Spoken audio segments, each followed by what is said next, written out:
Ladies and gentlemen, I want to take you back to where it all began for me. Because people see the speeches, the success, the ideas I share today, but they don't always see the early chapters. And let me tell you, those early chapters were anything but glamorous. I grew up on a little farm in Idaho, and when I say little, I mean little. We didn't have much. No financial advantages, no special opportunities, no path paved for success. What we did have was hard work.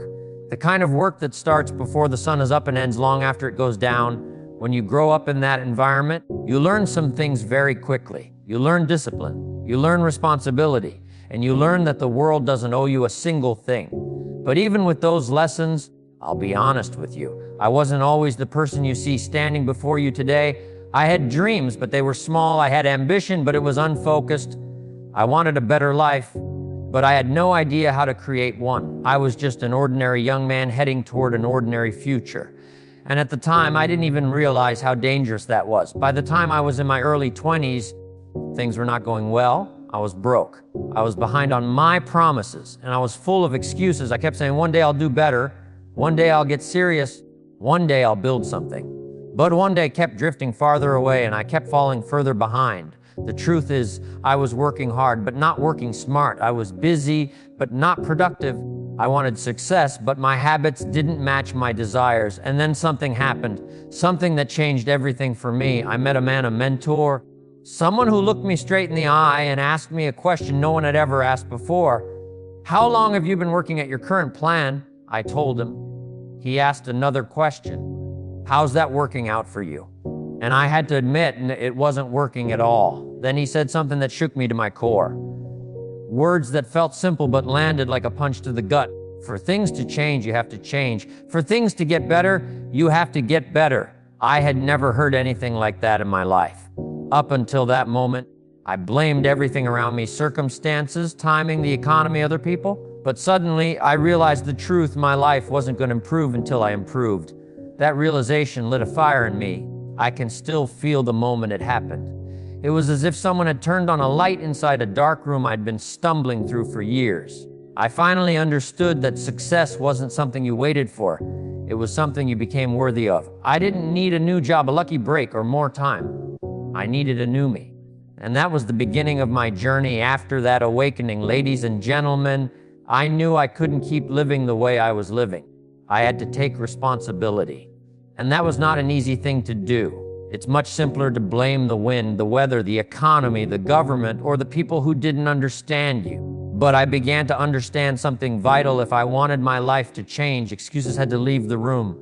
I remember standing in my small apartment one night, bills on the table, disappointment in my chest, and I said to myself, this is it. No more blaming, no more hoping someone comes to rescue me. This is my life. And if it's going to improve, I'm the one who must improve. That moment was painful, but it was also liberating, because the day you take responsibility is the day you take back your power. My mentor used to say, don't wish it were easier, wish you were better. And I took that to heart. I realized that life doesn't respond to wishing, it responds to skill. It responds to discipline. It responds to the kind of person you become. So I started my journey of personal growth. I became a student, not casually, but seriously. I read the books. I listened to the ideas. I took notes. I studied success the same way a doctor studies medicine or an engineer studies mathematics. And what I learned shocked me. I learned that the difference between where I was and where I wanted to be wasn't distance. It was development. I didn't need another chance. I needed a better philosophy. I didn't need a new job. I needed a new mindset. I didn't need someone to open a door for me. I needed to learn how to build my own. And once I began growing myself, everything around me slowly began to shift. But let me tell you something important. Growth alone is not enough. You can fill your mind with ideas. You can surround yourself with wisdom. You can dream bigger dreams. But if you don't take action, nothing changes. So I gotta work, real work. Disciplined work, consistent work. Discipline, I discovered, is the foundation of all success. Not talent, not genius, not luck. Discipline, the ability to do what needs to be done, even when you don't feel like doing it. I started small habits, small changes, small improvements. Because I learned that success is not one giant leap. It's a series of little steps taken every single day. Every book I read, every note I took, every hour I spent improving my skills, it all began to compound. That's the magic word, compound. Just like money grows with interest, your knowledge grows with effort, your confidence grows with action, your results grow with discipline. And little by little, the man I used to be began to fade, and the man I wanted to become began to merge. I wasn't perfect.